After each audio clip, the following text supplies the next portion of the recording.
we're about here in the pool now, and we've got that final grief section to go. But I guess, technically, our hair's not wet yet, so we don't have to do it, and we could still go to a business meeting. But should we do it? Should we fully submerge? Let's do it, right. Now, I think you know that I use jokes to cover up stuff that I feel uncomfortable talking about. So the point of the show is to be more open and to be more straightforward, so let's just do it. My dad died. He died during childbirth.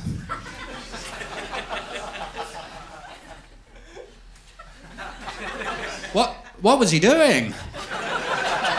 At the birth of a shark.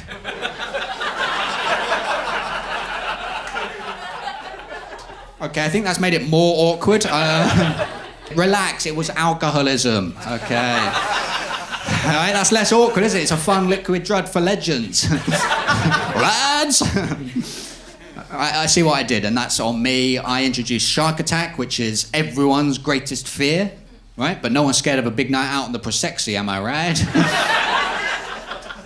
I actually got the show title from the care home he was in before he died. I went there once, went to reception, said, "Is Mr. Laws here?" And I heard a voice in the back room say, "Mr. Laws, is that guy still going?" That's funny. Their job is to keep track of who's alive, and they couldn't work it out. It's like they needed an odds board in the back room, like a sweepstake. Just sort of like, oh, Gillian's had a fall. How bad is it? Put it this way, she's down to 3-1. Got to tell her on Gillian, actually. Also, is that guy still going? That's a compliment. Medically, they're saying there's no way that guy should have still been going. And it's the same with me in comedy. Stuart, look, is that guy still going? Good on him, he's enjoying himself. I remember when he died, me and my sister had to go over there and throw away all of his stuff. Because that's what you have to do when someone dies. It's like, time to grieve, is it? Nope, you got some tidying up to do, you little maniacs. And we had to throw it all out because he was obsessed with World War II. And neither of us had a need for a framed, signed photo of a Spitfire. Who signed it? Did the plane sign it? Why are there no framed, signed photos of me or my sister? That one I can answer. Neither of us have won an aerial duel with a Messerschmitt. But we haven't been given the opportunity. And we couldn't take it to a charity shop either, right? Because if they put it up in their window, it would look like a nationalist rally.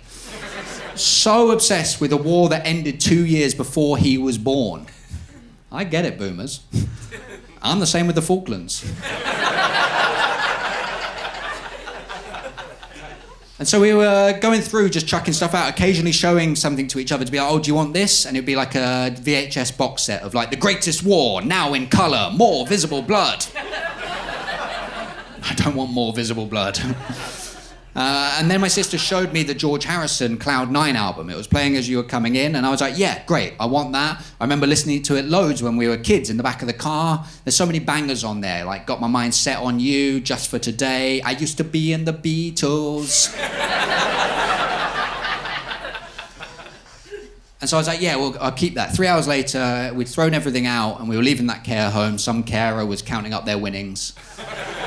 Mr. Laws, that guy's not still going. And I felt sad, but not overly so.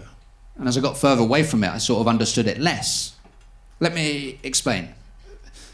When I was 20, I bought a porn DVD. For obvious reasons. What an exciting new technology. A digital, versatile disc. Let's see how versatile this baby really is. And I remember it arriving, ripping open the packaging, running upstairs, I had the golden ticket, putting it in the DVD player, pressing play, and immediately realising I hated owning that DVD. Second worst cum of my life. Official ranking. I don't think anyone should own porn. Rental only. Same with the bouncy castle. Like, if I knew someone who owned a bouncy castle, I'd have questions. Or one question, how do you explain it to the police?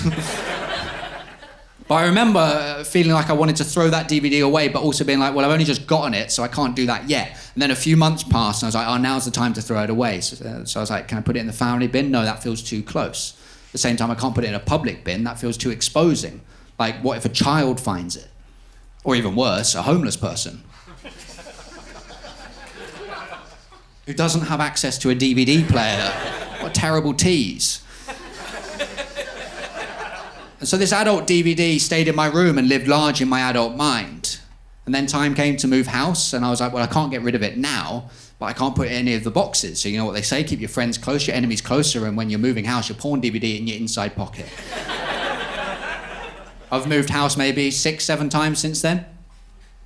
It's come with me every single time. It's over 18 years old now. It can watch itself.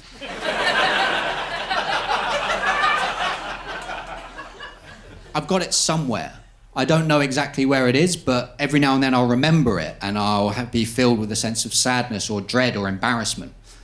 And it can happen at the most unexpected times in the smallest ways. Like you can be at a restaurant lying about what you're going to order, just looking at the menu and then thinking, why do I recognize that font? And in that moment, when your friends are like, everything okay, Stuart? You can't be like, oh yeah, the font on the menu reminds me of my porn DVD. So you lie, right? You bottle it up. You pretend like you've never even watched porn, let alone have been living with some for longer than any relationship you've ever had. And that's what grief is. It's a porn DVD that you really want to get rid of, but you'll never be able to. It will do unexpected things to you at unexpected times. Maybe that's why I don't want kids. Don't like the idea of the burden passing on to them. You know, when I die, they come over to my flat to throw away all my Falklands memorabilia. That framed, signed photo of a Harrier jump jet. And then finding that DVD and one of them being like, oh no.